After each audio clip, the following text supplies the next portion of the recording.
Starting off with the Indians in the West, soldiers spread cholera, typhoid, and smallpox to the Indians.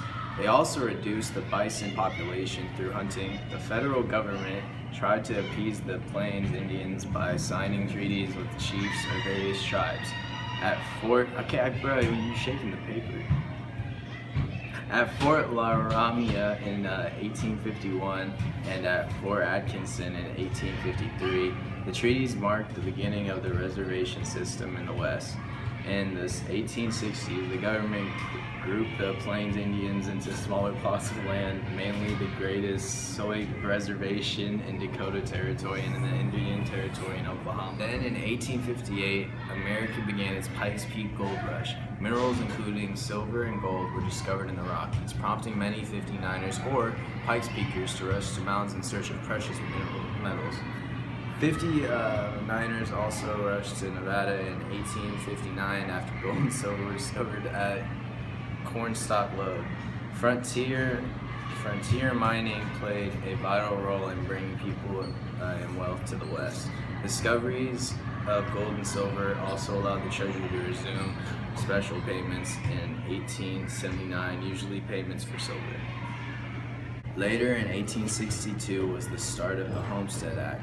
This act allowed a settler to acquire as much as 160 acres of land by living on it for 5 years, improving it, and paying a nominal fee of $30. Instead of public land being sold primarily for revenue, it was now being given away to encourage settlement of empty spaces and provide a stimulus to the family farm. Much of the land given away by the act had a terrible soil, and the weather included no precipitation. Many homesteaders were forced to give their homesteads back to the government. Finally, coming to the year 1864, this year had one particular main event in which was known as the Sand Creek Massacre.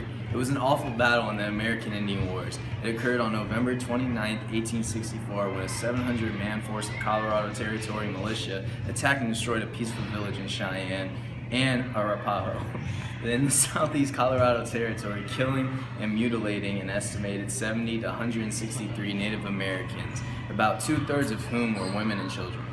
Starting in 1867, the Patrons of Husbandry, or as known as the National Grains Association, was founded in 1867 to advance methods of agriculture, as well as to promote the social and economic needs of farmers in the United States.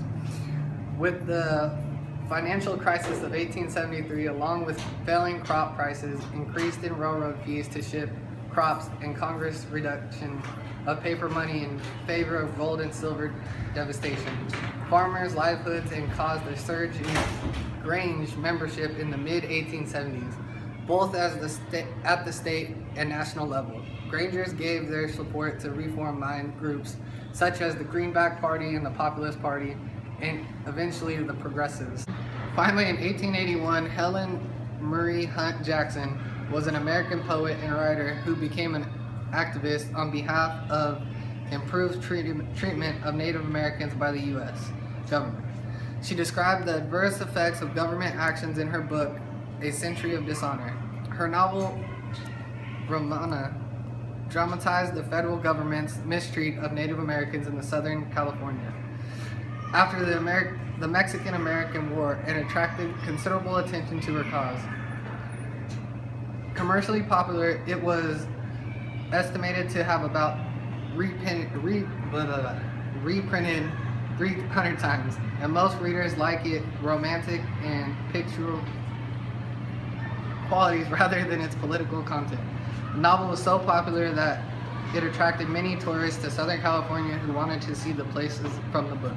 In 1884, the federal government outlawed one of the Indian practices in their culture, which is called the sun dance. The sun dance is a ceremony practiced by some indigenous people of America and Canada, primarily those of the plain cultures after contact with the European colonists. The formation of Canada and the United States, both countries created laws banning ceremonies and even outlawed indigenous people from their native languages.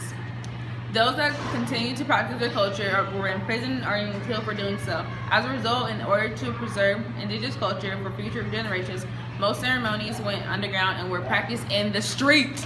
The Next, in 1885, the Transcontinental Railway was built and completed between eastern Canada and British Columbia. Between 1881 and 1885, connected with Ottawa Valley and Georgiana Bay lines built earlier, fulfilling a promise to extend to British Columbia when it entered Confederate in 1871.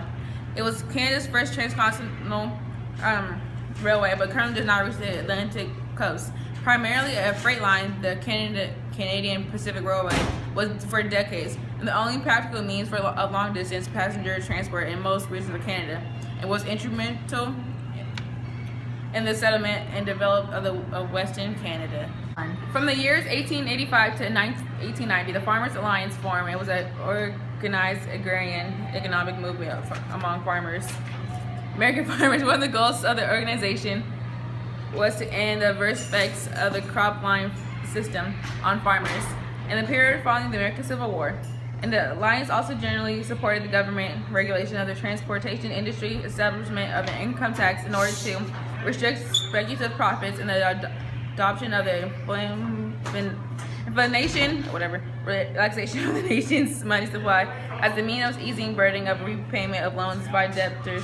The Farmers Alliance moved to politics in the early 1890s under the banner of the People's Party, commonly known as the Populists. Later in 1887, the Dawes Severalty Act of 1887 was also known as the General Annulment of the Dawes Act of 1887. It was adopted by Congress in 1887.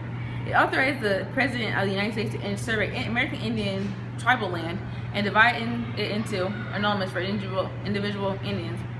Those who accepted annulments and lived separately from the tribe will be granted United States citizenship. The Dawes Act was amended in 1891. In 1898 by the Curtis Act, and again in 1906 by the Burke Act.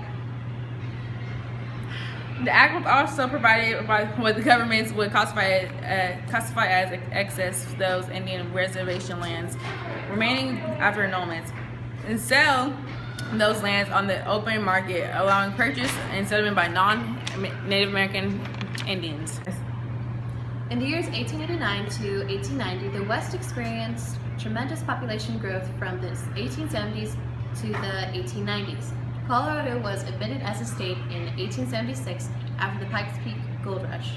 From 1889 to 1890, the Republican Congress, seeking more Republican electoral and congressional votes, admitted 6 new states: North Dakota, South Dakota, Montana, Washington, Idaho, and Wyoming. Utah was admitted in 1896 after the Mormon Church formally banned polygamy in 1890. Many Sooners illegally entered the Indian lands in the District of Columbia. On April 22, 1889, the district was opened to the public and thousands came. In 1907, Oklahoma was admitted as the Sooner state. In 1890, the Census Bureau announced the end of the frontier, meaning there was no longer a discernible frontier line in the West, nor any large tracts of land yet unbroken by settlement. This news had a terrific psychological impact on many Americans. For the first time in history, America was without a frontier. The frontier was a part of American national identity, the ideal of an ever-pioneering spirit with eternally new wilderness to conquer was the American heroic myth, felt by all and expressed in literature and art. With the end of the frontier, the romance of the West was over. The following year, 1891, was the year when the Battle of Wounded Knee erupted.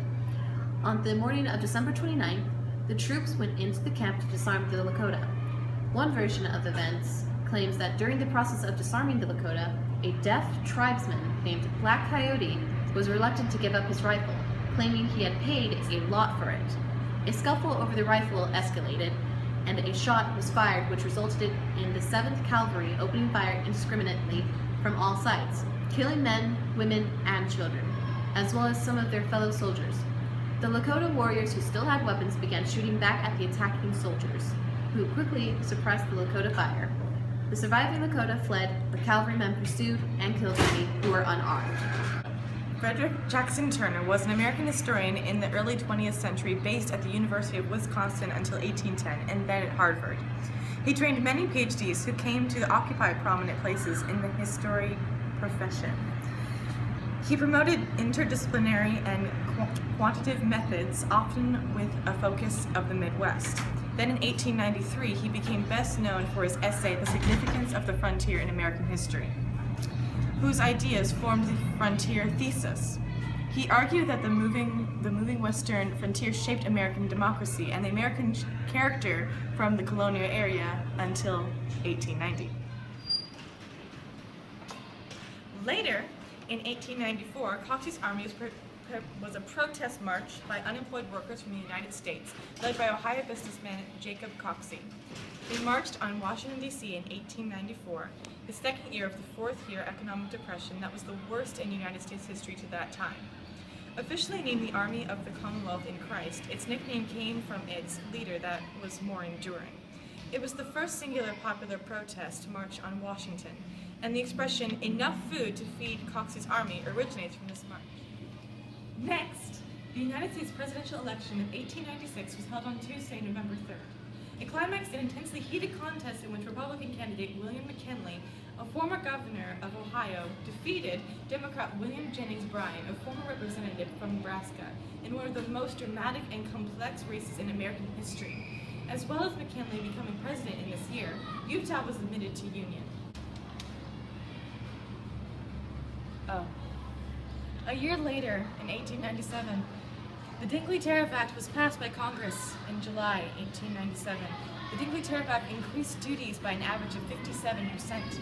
Tariff rates were hiked on sugar, salt, tin cans, glassware, and tobacco, as well as iron and steel, steel rails, petroleum, lead, copper, locomotives, matches, whiskey, and leather goods.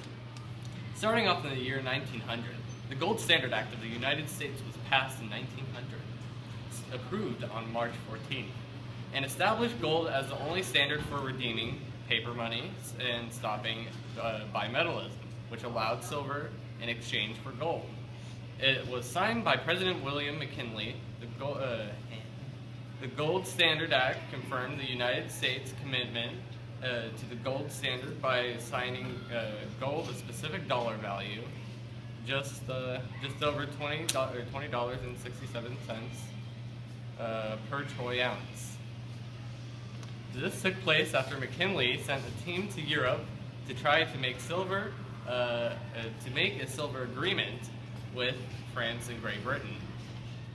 The Indian Citizenship Act of 1924, also known as the Snyder Act, was proposed by Representative Homer P. Snyder of New York and granted full U.S. citizenship to America's indigenous people, called Indians, in this act.